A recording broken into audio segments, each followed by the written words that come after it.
the Instructor Podcast with Terry Cook, talking with leaders, innovators, experts and game changers about what drives them. Welcome to the Instructor Podcast 6 for 60 edition. As always, I am your mediocre host, Terry Cook. I'm delighted to be here, but even more delighted that you have chosen to listen because we are back with another edition of the 6 for 60, where I am joined by 6 of the best trainers in all the land. And they are Neil Whiteman, Phil Cowley, Emma Cottington, Chris Benstead, Lee Sperry, and Bob Morton. Now, I will ask a question and then you will each have a maximum of 60 seconds to answer, but these aren't just any ordinary questions. Dr. Elizabeth Box was kind enough to send in 7 questions and I've opted to ask them all. So a big thank you to Dr. Box for sending those in. But just before we begin, allow me to point you in the direction of the Instructor Podcast website. Over there you can find loads of free resources, you can find information on how to sign up for the Instructor Podcast Premium, and you can find links to join the newsletter and WhatsApp channels. That's at www.theinstructorpodcast.com. But for now, let's get stuck into the show.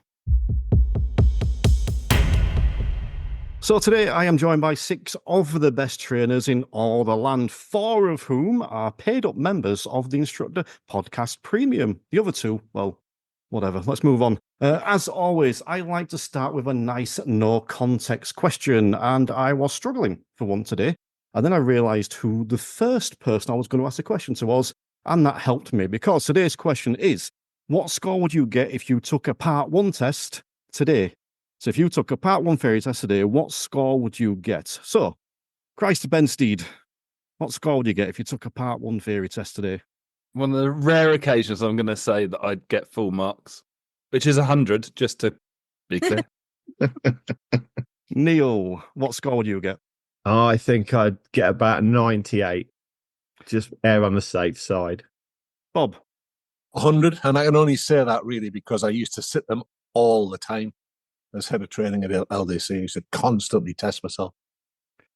No context question. Phil?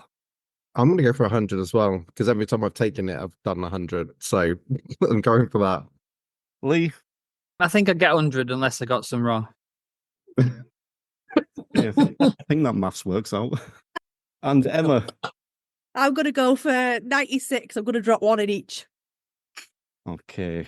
Intrigued by those answers. But let's move on to the proper ones because hopefully I mentioned this in the intro to the show, but all these questions were sent in by Dr. Elizabeth Box. So actual proper questions, not the normal nonsense that I do. And we're starting off with you, Chris. So the first question is going to be, how do you address the psychological aspects of driving with your students, such as building confidence and handling stress on the road? How do you address the psychological aspects of driving with your students, such as building confidence and handling stress on the road? Christopher? They have to put up with me. I think that's the bit where we've got to be there for a reason. So as at the beginning, you're telling them what the pedals do. You talk all that, boring stuff. You're letting them get the experiential thing. You just make sure they don't crash. And then the development of that relationship is where I sort of try to support. I try to support that independence coming through and everything else. But in doing so, I then try and what my business partner calls throw in a hand grenade. And by doing that, if they can cope with me, then they can probably cope with all of the other stuff going on. And then just make sure they get enough experience. And there's never enough experience. So you just push the boat out and try and make it fun and interesting. And I think there's a danger. Sometimes we make them too confident, and that's why they go and crash. I think that I would agree that if they can cope with you, they can cope with anything. And having done several podcasts with you, I'll attest to that. Neil, we're coming to you next. How do you address the psychological aspects of driving with your students, such as building confidence and handling stress on the road? Oh, okay. So I just like to be myself with them and introduce them into the different levels of the GDE, to be quite honest. Keep putting different scenarios in there, see how they react to it. And if they start to get flustered, make it more difficult. And it's just generally just going down the levels of the GDE, start at the top and work down rather than working from the bottom up. And it's just generally just making the situations for them. Background of a fireman, I love emergency vehicles, especially on lessons when they really start to panic. So just putting things like that into it, that's all. Excellent. So we're coming to you next, Bob. I think some of us have always tackled bits and pieces of this, like when they've done something. So, that was great. How would you do that in the dark? How would you do that in the rain? For me now, it's about creating scenarios, almost little case studies. Okay, so let's assume you pass your test. You're on the road. You're on your own. You've got your car. You've got your mates in the back. You want to drive fast. Tell me about it. How's that going to work? Tell me about the decision-making process. What if your friends are trying to get you to go faster than you're comfortable with? What would you say? How would you handle that? What's your options? And get them to think through in these different scenarios, all the different options that are available to them, and let them know that there isn't just one way of doing it. You haven't got to succumb to that pressure, and you're not going to look a dick if you don't. You're not going to look a dick if you don't. There we go. Never look a dick in the eye. Phil, same question to you. You can't say that and then send it over to me. I wasn't looking at you. It's fine. Be a good coach is my answer to this. And so I would say, yeah, just become better at coaching. Create an environment in the car where the pupils coming up with their own solutions and tackling these challenges in a way that they can continue learning post-test. I would also suggest for things like stress and anxiety, I tend to use quite a lot of the techniques from confident drivers and have conversations with pupils about how they're dealing with that stress and anxiety and breathing techniques. I think also creating like a teamwork environment in the car as well. So the pupils again are feeling like part of the team trying to create this driving. And I think language is really important as well, how they describe what they're doing. So not using words like anxious, scared, worried, and changing how they talk about the roundabout or anything like that. Okay, so how do you address psychological aspects of driving with your students, such as building confidence and handling stress on the road? Lee? I think there's a growing discrimination in the industry towards young drivers. I'm sure you've all seen it online. Like they're much more panicky these days. They lack confidence. They can't handle it like they used to. Mummy's got to book his lessons, blah, blah, blah. And I don't think it's on. I think if you think like that, you're probably in the wrong job. And I don't think it should surprise anyone that the kids are like they are, because, these are the COVID kids who couldn't go to school and couldn't develop social skills. And if you look at the generation that raised them, our generation, our parents produced resilient kids because they had to tolerate stuff like racism and misogyny and all that stuff. But the parents of these 17-year-old kids now, they can't tolerate wheat. So it's not a surprise. But if we have to handle them differently to how we were handled, and we've got to find out how they like to learn and build them up brick by brick and not have too much on their plate and empathize with them. All right, so finally, Emma, same question to you. I put my counsellor hat on to answer this, I think. So for me, this is about me building a relationship from day one, because I want to know what their confidence and stress levels are like in life, not just in the car. So I want to know what their map of the world is. So I want to know what their map looks like before they've got to me. So if I can figure out what their confidence levels are in other sort of scenarios in their life and what their stress levels are like in other sources of their life, then I can then apply that by tapping into their world. And how does their world apply to driving? What's that going to look like? And how would that affect the confidence and stress levels as an entrance level into driving? And then build on adding in the stress values from the GDE, adding in the nighttime driving, the driving in the rain and things like that. But I want to know about them first. There you go. And speaking of stress, it's interesting to note, Terry, just as a little sidebar here, that if you'd asked me that question 35 years ago as I entered the industry, I'd be saying, what a lot of new age, new world bloody tosh. There's bloody stupidity. I'm just here to teach people to drive. So if you're sat listening to this and you think that, you need to evolve and become educated about it like I did. That was my B answer. Are you saying that new instructors and new trainers aren't as good as experienced trainers, Bob? No, I would never say something like that. I will also mention that, no pressure to you guys, but I will be sending this podcast to Dr. Box and she'll be ranking you in all order of how well you did. So, Brilliant. I'll let you read into that what you will. So let's move on to question 2. How do you coach your students to handle distractions while driving, such as mobile phones or passengers? How do you coach your students to handle distractions while driving, such as mobile phones or passengers? And we're starting with you, Neil.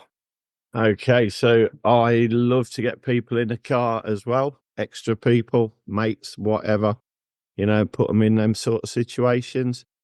I love putting a radio on and turning it up as loud as I possibly can and see how they can control that. And just generally doing lots and lots of things like that, really. It's the more we can put into it, the more distractions that we can offer them, is the better driver they're going to be, or hopefully, try and put in turning a radio up in a really complex junction. You get some laughs, that does, and it gets quite airy sometimes. But yeah, no, it's just putting things in that we would do normally or wouldn't do normally. Just imagining Neil coming bombing past me on the last now with Snoop Dogg blowing out at windows as he's going past. So, Bob, you're next. How do you coach your students to handle distractions while driving? I think very similar to what Neil said, that they have to experience it, because everybody thinks that sort of stuff happens to somebody else. Oh, they're not me. I'm a good driver, me. That's these other idiots that get distracted and cause accidents. Everybody thinks that they're sort of immune to it. And it's not until you discover that it can happen to you that, when you start riding motorbikes, you learn very quickly about distraction, because it's much more important there, because you can lose it a lot quicker. So I think it's not just discussing it, but actually putting them in situations. So you've got to go somewhere safe and then start cranking the radio up, start talking to them loads and loads and loads, and then discuss afterwards. How are you feeling then? Did you start to feel a bit flustered? You looked a bit flustered. Oh, yeah. What other situations could you think of where that could happen to you? Because you've already seen it does happen. Because if you talk to them about it perhaps happening to them, they'll go, nah, not me, mate. No. Excellent. And same question, Phil. Yeah, so I'm going to echo both of those answers in that you have to experience it. Like, that's how we learn, is by experiencing things. So same thing, get friends in the car, be their annoying passenger. Like, this tune's banging, boom, off we go. I sometimes play like games where we're like naming movies through the alphabet, and because that gets their mind working and can be distracting again, and we assess how that affected their driving. I think also here I want to have conversations with them about post-test. How are they going to then avoid getting in those scenarios as well? So I talk to them about marshmallow decisions, which I do not have time to explain. Come and look at our workshop or Google it. And how they can make safe decisions that will prevent them getting into these scenarios. So for the biggest one I always use is putting your phone into driving mode is a marshmallow decision, because it's making a safe decision now, so that you don't have the temptation to make a poor decision later. Phil wins the award for first plug, or first bit of self-promotion. Lee, same question. That's kind of what Phil just said, really, in terms of like building habits, and we can kind of build understanding through conversations as well, primarily around risk. And like Phil said, when they first get in the car, I'd say, put their phones, both of your phones, your phone and their phone, into the glove box. And at the end of the lesson, get the phones out. And so they're out of arm's reach, and it's normal, and you build that habit. It's so tempting to pick up your phone when you're sat at a light or in crawling traffic for them. So like Phil said, if you utilize driving mode, they're not going to hear those tempting notifications. They're not going to see them because it's in the glove box. And if you remove the temptation, you're going to remove the problem.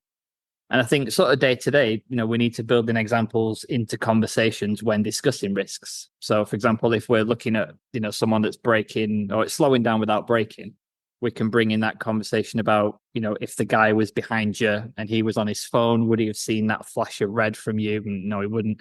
And it kind of kills the two birds with one stone. I've had to stop putting my students' phone in the glove box because I genuinely got sick of having to drive back to the house to give them their phone back. But a sensible person will be able to do it. Emma, how do you coach your students to handle distractions while driving? Similar to what the other guys have said, exposure as much as possible where we can, and put that in place. I'm lucky that I regularly have PDIs out with us. So, and they don't sit in the back of my car quiet. I have conversations with the PDI while the learners are driving. so that they get used to people having a conversation in the car and things like that. I suppose that could be done with like friends and family as well, if you wanted to make that scenario. The other thing as well I tend to do is get them driving independently from as early as possible. So get them route planning from doing junctions lessons at the beginning, get them figuring out what the route is, get them following a route so that they're not reliant on you giving directions from early on, and they're having to forward plan and think for themselves as well as getting the basics. So if they're doing it from the beginning, they're used to that level of building blocks from as early as possible, not waiting until they're ready to be independent and then do an independent drive. There's a lot of time has being filled there. I'm enjoying this one. And we're coming to you, Chris, for the same question. I think I'm probably going to go against what Lee said about the putting things in the glove box and that side of things, because if you remove the opportunity for the distraction, then we're not allowing them to make those choices. So, I think we need to get the balance right. And 99% of our pupils are going to be using their phone as a sat nav, or they're going to be using it for listening to music. They don't listen to the radio anymore. Everyone listens to Spotify, or other providers are available. So I think actually keeping the distractions and then allowing it to become a learning moment is better than removing them. So, I think it's taking those opportunities. I also do magic. So pick a card as we're going towards the junction is, one of my favorites. That kind of thing, because it's those moments of, oh, look at that, when they need to be paying attention. None of you mentioned on the move high fives, which is I would have enjoyed. But I will also say, no one listens to the radio. The Taylor Swift has her own radio station. When I offer that to my students, they bite my hand off. And it's usually 30-year-old blokes, which is amazing. But either way, let's move on to the next question. So on to question 3. How can parents be active participants in their teens' driver training? And what resources or practices can they utilise to provide optimal support? So how can parents be active participants in their teens' driving? We're starting with you, Bob. It's something I've always encouraged, and it's useful for so many different reasons. One of the big things, if you're practicing for your standards check, is it puts pressure on you. But right from the get-go, I'm a big believer in contracting. So we talk about, okay, who's involved in this? So you're going to practice with mum and dad. Dad says, when I've got the basics, he would take me out. Well, at LDC, they have a driving skilled workbook, which was originally designed to help parents teach their kids to drive. So we use it for the instructors now. So it helps mum, dad, brother, sister, boyfriend, girlfriend, husband, wife to sit next to the person and know that they're not teaching them bad habits. So I encourage it big time. Excellent. And Phil, how can parents be active participants in their teens' driver training? So I think obviously they can help with like private practice. And I actually don't think I would advise them too much, because I think they do a pretty decent job of letting them be independent and by potentially doing a bad job. So I'm okay with that. Just let them be independent and have some time in the car. I am actually currently writing a parent's guide for my driving school, but it's more about how do you keep them safe post-test? And I remember you had an episode on your podcast with Sharon, and her daughter Caitlin had died. And the thing that hit me was, she said, if I knew now what I know, I wouldn't have let my daughter get in that car. And that's what I want to write the book for, because I want them to know now what they need to know. And so I think knowing the facts, knowing how they can help keep their kids safe post-test, I think is part of our job to kind of educate parents. And for anyone listening, that was season 7, episode 4, I think it was, with Sharon Huddleston. So definitely go and check that out. Don't know how you do that. I know this season, I don't always know the episode, but I've usually got a rough idea. Yeah, we're coming to you with the same question, Lee. Yeah, I think it's a really good idea. I think, like instructors, though, I think parents need to have the right mindset.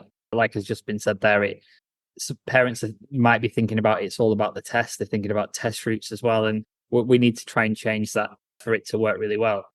As we know, they're already pretty good at doing our job, and they proved that during the lockdowns. They know how the individual ticks, and they don't have all our amazing wisdom, so they're going to naturally encourage them to reflect a bit more and kind of, learn through reflection. I think we can help them with resources and kind of practice scenarios in between lessons. But would we all sort of take to that, I'm not sure. I think a lot of instructors still think it's a threat to the business, which is really silly. But it would help create more experienced road users for when they pass the test, and surely it can only be a good thing. Excellent. And Emma, what are your thoughts? Slightly echoing something Lee's just picked up on there, like them parents know those kids the best. So they know that child's map of the world. And that's where we should be starting from, is trying to figure out that as much of that out as we can. And I think they've got that. I think our part in that is making the parents aware of resources that they might not be aware of. Like, do they know about Safe Driving for Life and the website? Do they know about The Honest Truth? Do they know that there's these things available to their child that's going to help them and their child when they're learning to drive? And I think that's our responsibility to, just because we know it, not assume that they all know it as well, because the chances are that they don't. And I think that needs to be something that we're responsible for, is actively going, here's a list of all of the things that we think are going to help while you're going to be on the road with your child to help them. Excellent. And Chris, how can parents be active participants in their teens' driver training?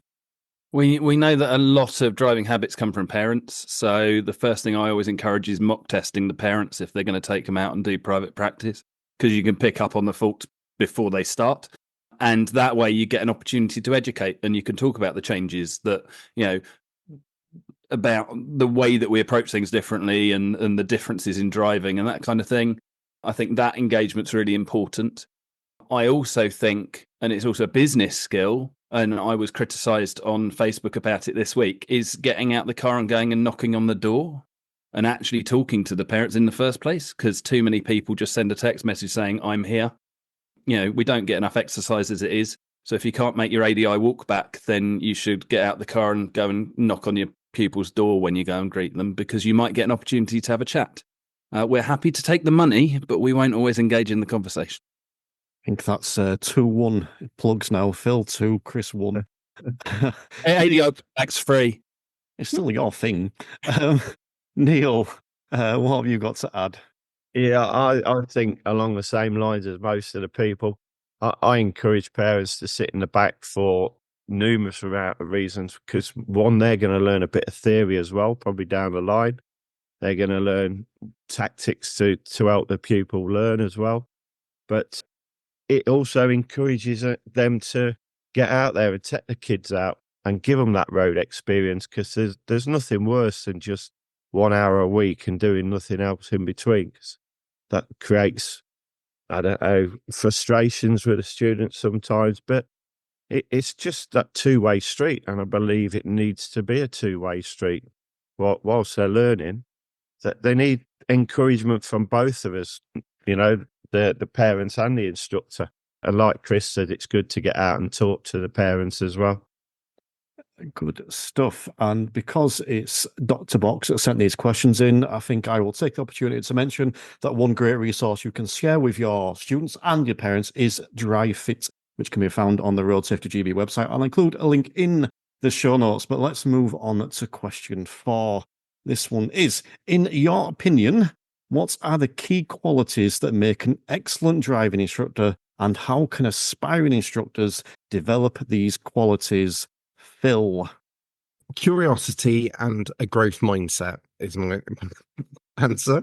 I think curiosity from a point of view of, so that you're not closed-minded and you're always curious about new things within the industry and new ways of working it out, but also so you're curious about your pupils and have that genuine belief that they have the answers within them, and you're curious for their answers. So I think curiosity is key. And then that growth mindset is because you never stop learning. And I think the day you decide to stop doing that, then you may as well quit. So I think always having this mindset that we are trying to improve ourselves as we go through the industry. So it isn't just about how many years you've done it, it's how well you've developed during those years.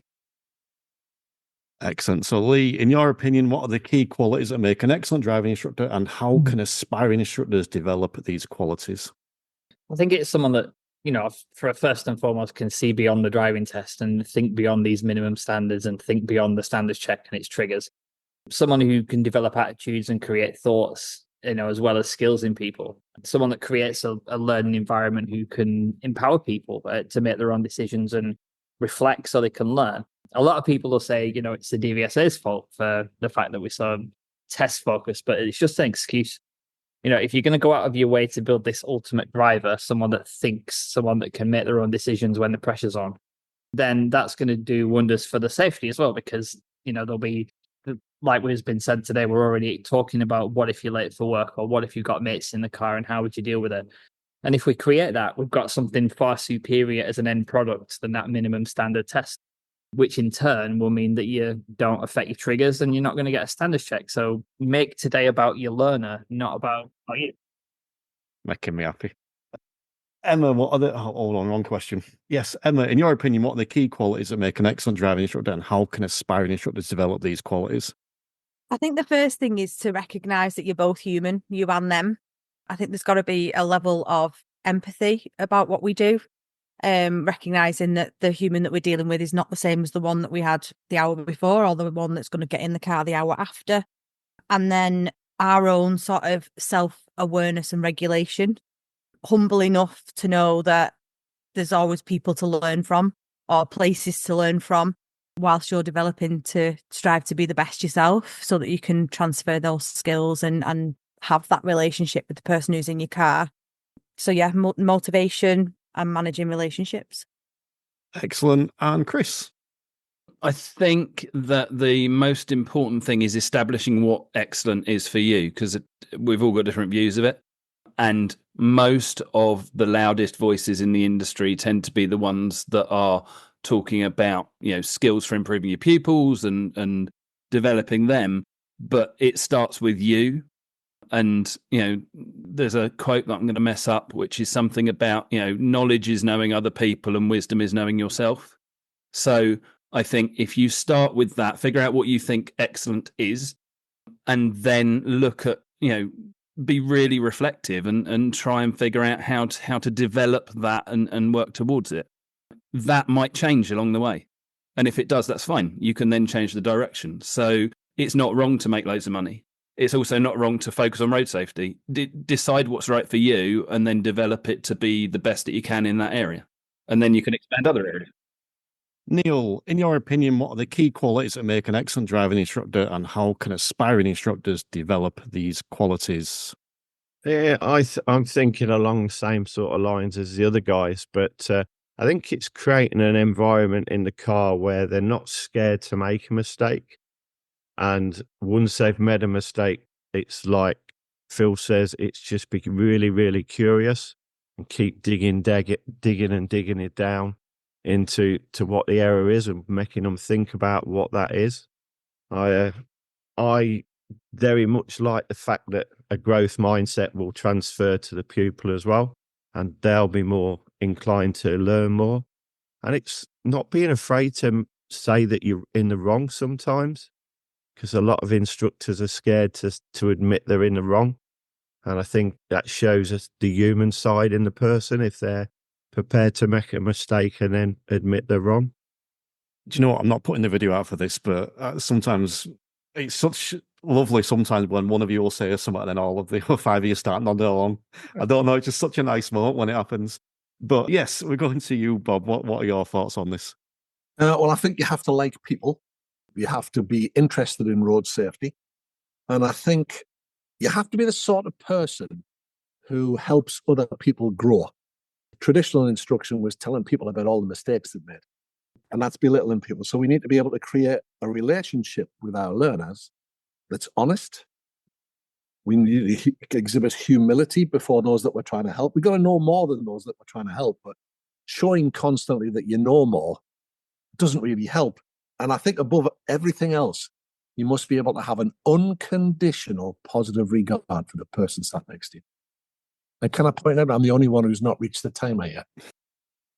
Well, some nodding there, but also you got the bonus of making Chris shake his head at the start. So that's another win. But I'm going to chip in one here, actually, and obviously I don't usually use it to you guys, but I'm going to say not throwing tantrums on Facebook and making sweeping, outlandish statements that ostracize people and make them feel bad about themselves. That's never a good way to go. So I think we can avoid that. That is also a good thing. So let's move on to question 5. So we'll be coming to you first for this one, Lee. What are the biggest challenges faced by driving instructors and how do we overcome them? Well, without the obvious DVSA related ones, I'd say the biggest challenge is motivation, especially if you're new in the industry and you've come from employment, not having a boss to shout at you, not fearing being sacked. You can get complacent very quickly and you can believe your own hype. But who motivates the motivate? The amount of assessment we actually get versus the amount of hours we do is very low. So we're on our own majority of the time, as much as we couldn't cry any harder about standards check, but the reality is we're never watched, very rarely. And that's why CPD is such a massive thing. But if you don't keep learning, you don't improve, and then things can go stale. I was the same. I lost my motivation because I'd done this for 15 years. But now when I teach learners is a rarity. I love it. So yeah, just keep trying new things. Emma, what are the biggest challenges faced by driving instructors and how do we overcome them? I'll probably answer this in 2 words, and it's the noise.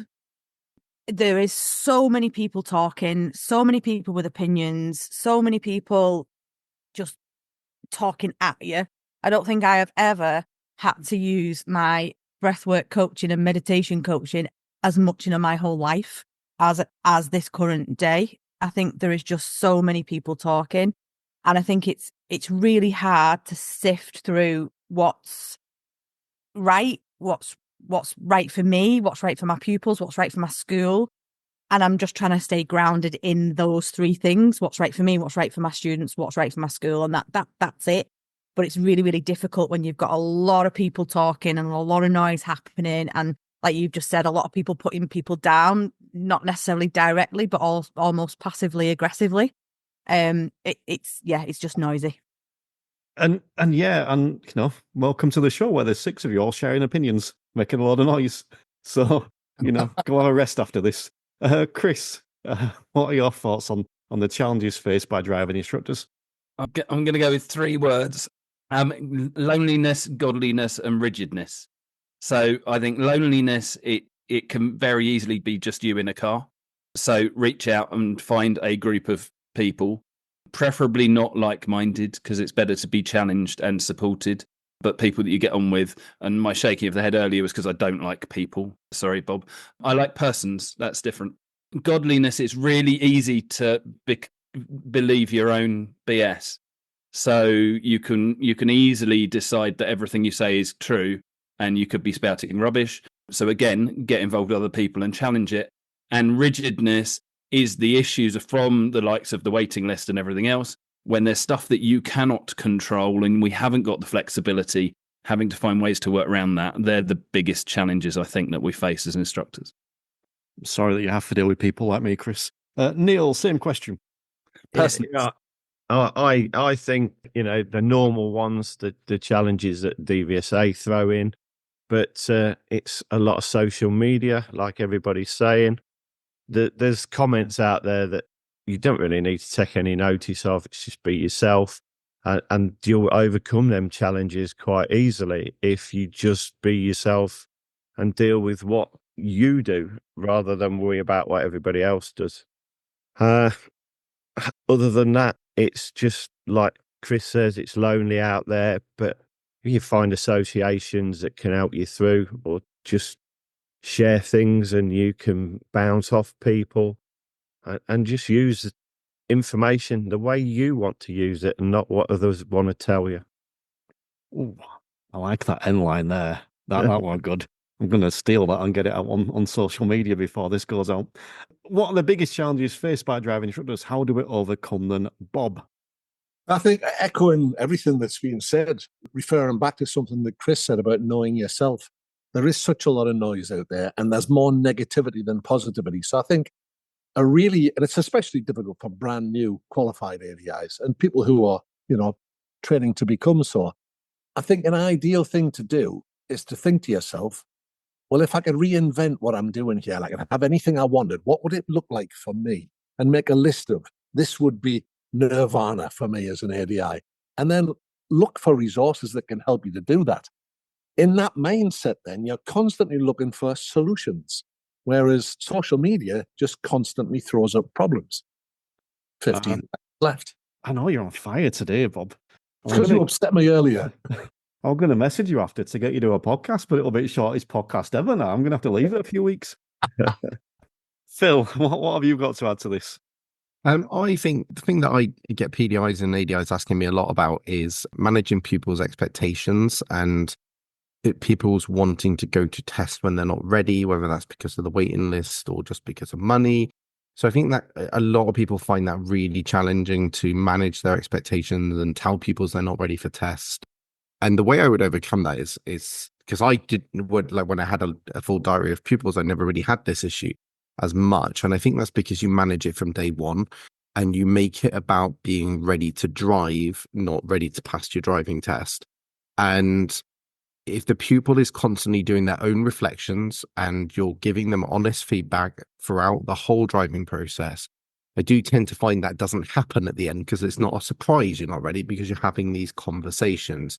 I think it can quite often come from when you're trying to be nice and you're saying, it'll be all right, it'll be all right. And then in the last minute you go, oh, actually, no, you can't do your test. That was perfectly timed. I mean, I loved all them answers there. I thought they were great. And yeah, I don't know what I'm going to do with that, but I think I need to find a way to collate all them together and get them out separately because there's a lot of challenges being faced. And I think you've covered a lot of them there. But I will also just mention, how cool is it that Dr. Elizabeth Box asked us that question about the challenges faced by driving instructors?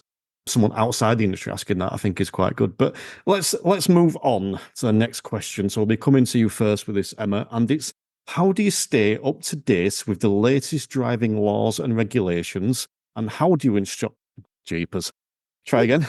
And how do you ensure your students are also informed? Now, Dr. Box didn't add this bit on, but I will, because the DVSA won't. Well, I think that's a great place to start. I think sometimes we've got to dig for this stuff. You know, it's not necessarily landing in your lap, is it? You know, so we've got to sometimes dig with this stuff. I think staying up to date with sort of networking, I think, in a way, we're a very lonely job.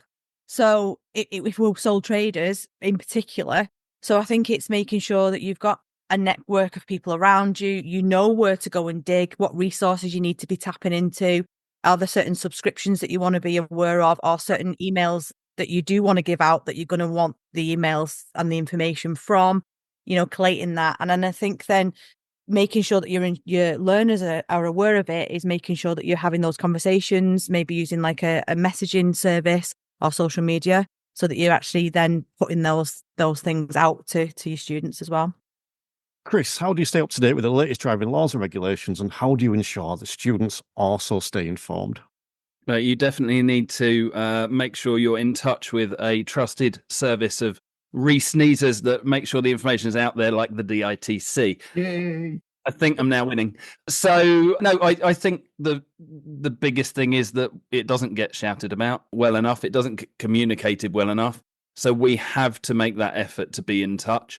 Don't get your information from tabloid headlines, Facebook, or anyone that you happen to meet down the test centre. Make sure it's factual. Do your fact checking. Don't just look at the line that's going to be in the highway code. Look at the legislation and see what it actually means. Not enough instructors do that. And part of that's because it's not easy. It's not written very easily. So if you can't do it yourself, then find someone that can. theditc.co.uk. But an instructor I met at the test centre recently told me that you're more likely to fail on a Friday. Are you telling me this isn't like trusted information? It would be statistically questionable. Neil, how do you stay up to date? Loads and loads of CPD. I'm a big believer in it. It needs to be mandatory. People need to look elsewhere than just the highway code and things like that. Look at stress, look at mindfulness, look at all different things, and you can find some of that on the IMTD, and it's all free, you know, on a Sunday morning. So it's look at different things and get yourself a plan. Make yourself a plan of where you're going to go through the year and how you're going to do it and what you need to look for. That there is loads of CPD out there and you don't have to pay for a lot of it. But like they say, just keep away from all the social media side and Joe Blogs told me this down the pub and whatever and all that. Yeah, it's just look for what you want and express it. And then you can share it with your pupils. If you know it and understand it, you'll share it with your pupils quite easily as well then. Well, in the spirit of sharing important information, has the IMCD yet decided on their new badge? Not yet. Right, okay. Keep us updated. My coiled spring for that one. Who we got next? Bob. You can sign up to alerts from gov.uk. Be very careful. Don't just tick the box and then move away, because you'll get 3,000 emails the next morning. Don't ask me how I know that. So you've got to just select what it is that you're after. So driving legislation, changes to driving law, changes that the DVSA are going to make. So that's how I keep up to date with that. If you can't be bothered to do that, then as Chris says, the DITC will do it for you for not much money. Outside of that, staying up to date with other things, what's new. And as Neil was saying, have a look at the things that are available to you, stuff that's outside or what's thought to be outside of our industry. Mindfulness, coaching, becoming a better coach makes you a better rounded person, I think. And I don't mean overweight. Oh dear. Right, I'll compose myself. Oh, right, Phil, go on. I'm gonna give another shout out to the DITC, and if in doubt, I just message Chris saying, "What's going on?" I think also, I can't believe no one's not mentioned this, but also listen to the Green Room once a month, because all the news is on there.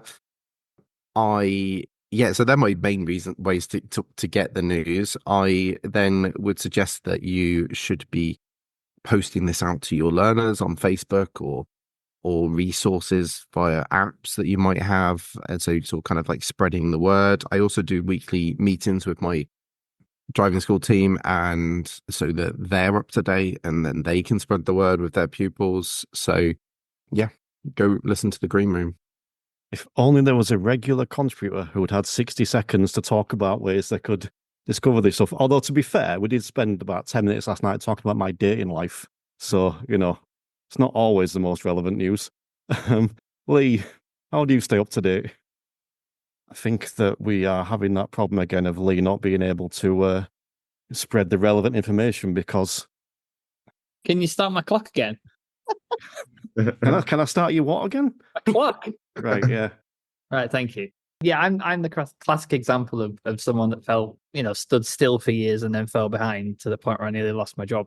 And it's that self-employment mindset again. No one is responsible for making sure you keep up to date with the driving laws and regulations. So it's really important to keep moving forward when it comes to your own development. Traditionally, you'd have to buy the latest publications and read them to stay abreast of like changing laws and stuff. But now it's all like at your fingertips, really, like the Instructor podcast and other such platforms. Unfortunately, we've also got online, which, like Emma said, is just noise. And I think a lot of good stuff is lost in amongst all the crap, and it creates a lot of sticking points. But the proper information is out there. You've just got to find the time to find it and have the drive to want to keep improving. We've got a brand new ADI called Gary Thomas, and he is the epitome of this right from the beginning. And we talk a lot. About a minute? You had about a minute and 20. You didn't speak for the first 20. I will. Do you know what? I will take a moment and say the DITC is the best communicator information out there most of the time. But if you want quick and easy access to short bites of information, the Instructor Podcast WhatsApp channel is quite useful for that. But we have got a bonus question today because Dr. Liz Box sent in 7. The problem I've got with this 7th one is it's quite long, and you've already heard me butcher a couple of short ones. So allow me to try and read this question out, but it's only going to get read once. I can't do it twice, right? So no pressure. Oh, here we go. In the absence of a graduated driver licensing system, how do you ensure that young learners are fully aware of the risks associated with carrying peer-age passengers and driving late night during the early months of their independent driving post-test? And what specific role do you think that driving instructors play in educating and preparing students for these risk situations? I almost got that right, but we'll go with it. I'm not reading it again. Chris, you're up. I'm still processing. I think we kind of covered this earlier, didn't we? By the how do you develop their confidence? How do you challenge things? How all of those different areas. It was across a couple of different questions. The best thing we could do is bring in GDL, but of some kind, a proper GDL. It's one of those things that just makes sense. How do we address it? Otherwise, we can work with parents to encourage a contract-based system where if they're going to allow use of the car, there's rules and regulations involved in that. We can encourage restrictions so they don't have peer passengers in the car. We can make the choices ourselves. We don't have to have it legislated. And insurance companies, if they could get on board better, if people do something wrong, send them back to us and we can work with them. Excellent. That answered the question because it was a challenging one. I think so. And if anyone needs the question again, please tell me, but I'm not going to do it voluntarily. Neil, same question, unless you want it again. Yeah, I think we've covered it quite well already, to be quite honest, with distractions and everything else.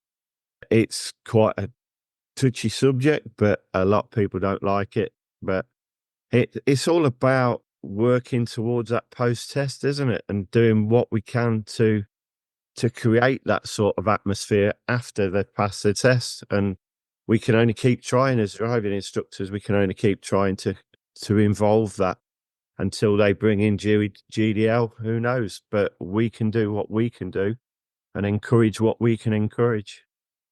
Bob. It's a tricky one, isn't it? Because even if you bring in GDL, the graduated driving licenses, people will find ways around stuff. They ran an experiment in Australia where they said that kids had to have 200 hours with their parents, and the parents were just signing the hours off without doing it.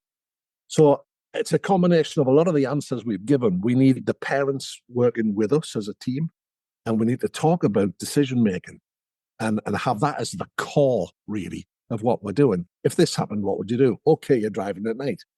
What do you think your chances of having an accident are compared to driving through the day, driving on the motorway? What types of roads create the biggest risk? So we need them to be risk aware, not risk averse, but aware of the risk and able to make. I think Lou said, didn't she, ages ago, about she wants her students to choose to drive badly, to be able to choose, to have the nous to actually work it out. And that's the secret, I think, rather than legislation. We've got to have everybody on board and get the parents on board.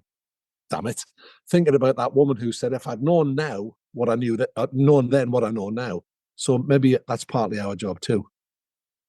Excellent. And Phil. So the Honest Truth app is my answer to this. I would suggest that all of those things that are within that the GDL are also there within the Honest Truth app. So it enables you to have those sort of kind of frank conversations with your pupils, get the parents involved in those as well, let the parents see the Honest Truth app and see what we're talking to their kids about.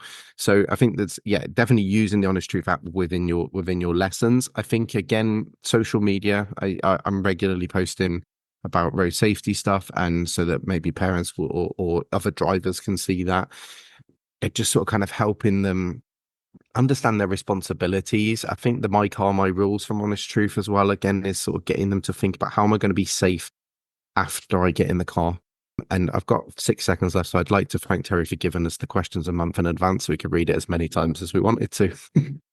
And not making me say it as many times as you want me to, which is helpful. But I'm glad you said that about social media, actually. You say I don't normally chip in with this, but I think it's a difference between helping a person and helping people. And you might not help everyone, but you might be able to help someone. So, Lee, your turn. I think the GDL is something that would be quite difficult to police, and I think people will find a way of getting around it, like Bob suggested. I think from our end, it's really important that we try to create these right attitudes, because if we think right, we're going to drive right. But the ones that are in danger are the ones that don't get these conversations when they're learning to drive. The ones, so they don't have these thoughts and they haven't had these scenarios put to them when they were learning. That comes down to us being kind of test focused again. So we need to take every opportunity to relate on-road scenarios to real life, peer pressure, alcohol use and everything. And we need to think, how these factors can change how we feel inside, when we're on our own. But there'll always be dickheads who do dickhead things in cars, but we have to try and minimize that risk. Excellent. Last but by no means least, Emma Cottington. I think the biggest thing for me when we have these conversations and we're tackling this stuff is that we need to forget that we're the expert. We need to stop talking at them because we know that doesn't work. We know that the scare tactics doesn't work. So I think for me, this is about exposure. Have conversations that they're leading. You know, what is your understanding of like alcohol? What's your understanding of driving at night? You know, do you know what the risks are? And just not talk at them, but have conversations, get what their opinions are, and start mapping it to their world. What's this? What is this in their real life? What does that look like? And then other than that, it's the same as what some of the others have said, online presence. One of the things that I tend to do is check in with them after 6 weeks once they've passed, and then again at 3 months, and just see whether there's anything else I can help with. Scare tactics. Shut up. Does anybody want an additional 60 seconds to come back on anything we've spoken about today, or just to throw abuse at anyone? Need No. more 60 seconds for that. An interesting debate evolving on Facebook at the minute about whether we should allow situations to develop or whether we should have been in earlier. And I think sometimes as trainers, we get kind of test focused, even though we might think we're not. What's everybody's thoughts on that? Would you let it happen and then reflect? Or would you always jump in beforehand? Ooh, always coming back to Bob first on that. Depends how dangerous it is, I would say. Yeah, that would be my thoughts as well. It would depend on the risk factor, but I would be aiming to not get involved for as long as possible, because I think experience is learning. So that's where I would be going with it, unless it was a danger. I mean, I always take the line that experience is far better at teaching than I am. But I wouldn't let it evolve on a standards check or an audit. Equally, perceived risk needs to be taken into account, because you might feel that it's perfectly safe while you're in the car, but your reputation could be being trashed by everybody else's perception of the fact you don't know what you're doing. So, can I tell a quick story that Lee said something that triggered? So Lee said about he really now enjoys going back to teaching learners like occasionally. So I had the same feeling this year. I stopped in January and I went back this week. I'm doing 2 learners on a Monday just to kind of keep my eye in, and also so people can come and sit in the back of my lessons. So I did my first lesson on Monday, thought it went brilliantly. Challenging pupil that one of my instructors struggled with. Great lesson. And then today they messaged saying, yeah, I don't want to do driving lessons anymore. I'm giving up. So clearly wasn't that good. I'm 0 for 0 right now. Might go back to training instructors. Phil, do you find that you're now better at doing the job than you were before you stopped? 100%. Yeah, I found that, like, it's just, I was kind of nervous about it because I thought I've not done it for a while, but afterwards I thought I've actually done a really good job. And it's, it's like something that Bob said to me a long time ago. It's like, if you'll always get better at teaching it if you teach it to other people. That's something that I found. I was pretty nervous about it, but it went really well. I like it. Can I steal one last thing? Because I didn't mention it because all the questions were very, practically focused. But I think one of the biggest areas that we could improve people's understanding of the psychological side of things is actually to have decent theory training in classroom, whether that be online or not, where we look at those factors in that environment and then we take it into the car. Similar to the French model or the Scandinavian models, that where we actually engage with that side of things better. But it's what can we do in the environment we've got at the moment. But in the future, hopefully that will change. Maybe we need to start doing a post-show 10 minutes after this, where we record a little bonus 10 minutes and just talk about stuff, which could be interesting. But I want to give you guys the opportunity to tell us why you're awesome and where people can find you. Phil, you've had plenty of practice at this throughout the last hour. But either way, Chris, why are you awesome and where can people find you? I'm awesome because no one seems to know what I do, despite the fact I seem to be shouting about it all the time. And then I'll talk to people and they go, I didn't know you did that. I train driving instructors. I'll do a lesson on pretty much anything if you want me to. I just don't particularly like the trainer hat, so I don't shout about it a lot. So if you want to find out what I can do to help you, I'm a qualified business coach. I'm an audit trainer, whatever that means. And if you are interested in developing different skill sets, then I'm one of the people to get in touch with. There's others in the room. So Theory Test Explained is the best place to find me. because then you can check that out at the same time. Do for me. Neil, why are you awesome and where can people find you? I'm awesome because I'm me, and people buy people. So hopefully people buy me because I'm awesome. They can find me at Why to Learn Driver Training. They can find me in the IMTD. Published authors, everybody knows, but they can find me through that on Amazon as well. So yeah, that's where they can find me. What's the book called? Untwisting the Road to Success. Excellent. Right, Bob, why are you awesome? Where can people find you? As ever, I'm awesome because my mum said I was. And they can find me at client-centeredlearning.co.uk. Bob at client-centeredlearning.co.uk is my email address. Excellent. And Phil, why are you awesome? Where can people find you? I'm awesome because I genuinely care about helping instructors become better. And I also feel like I'm awesome because I do it in a positive manner and try to inspire them rather than put people down. And I think you can find us at inspireinstructortraining.com with our membership. We also have 2 workshops coming up, both online, and we are taking our in-person workshop online, our We're Only Human workshop on the 6th of November. So that'll be all online. Particularly proud of that one and the fact that we don't mention the standards check or part 3 at all. And then the complete opposite of that one, we are doing our 9.5 simple steps to pass your part 3, in which we will be mentioning the part 3 and the standards check all of the time on the 14th of October. How many simple steps? 9.5. Okay. On that film, 9.5. 9.5 yards. Was it not 9.5 men, or is that something else? No, I think I'm thinking 9.5. Your weeks. collection. I can't be accused anymore of stealing other people's names when I use the 9. I'm not allowed to use numbers or words. You've stolen the 9.5 weeks title and combined it with simple steps. 9.5 weeks. That's what I was. That is, yeah. Yeah. Is it Kim Bassinger? Correct. Mickey Rourke. If you can wing somewhere there, then I'll attend. Lee, why are you awesome and what do you have to offer? Where can people find you? God, I hate this question. I'm awesome because I've got a nasty habit of making what seems quite complicated to everyone else seem quite simple. So if you want me to help you do that, then let me know. I do instructor training primarily. I can help people overcome their woes for standards check and part 3, especially. If you want me to help you make you a good instructor, I can do that. It's much better to be a big man with a small ego than a small little man with a big ego. So if you want me to help you do that, then I can help you do that. And you can find me at adidoctor.co.uk or pdidoctor.co.uk. I think I'm still trying to work out the ego thing there. Either way, Emma, why are you awesome? Where can people find you? I am awesome because I am human. And if you approach me for any help, I will treat you as a human. I'm not going to come with knowing all the answers because I definitely don't.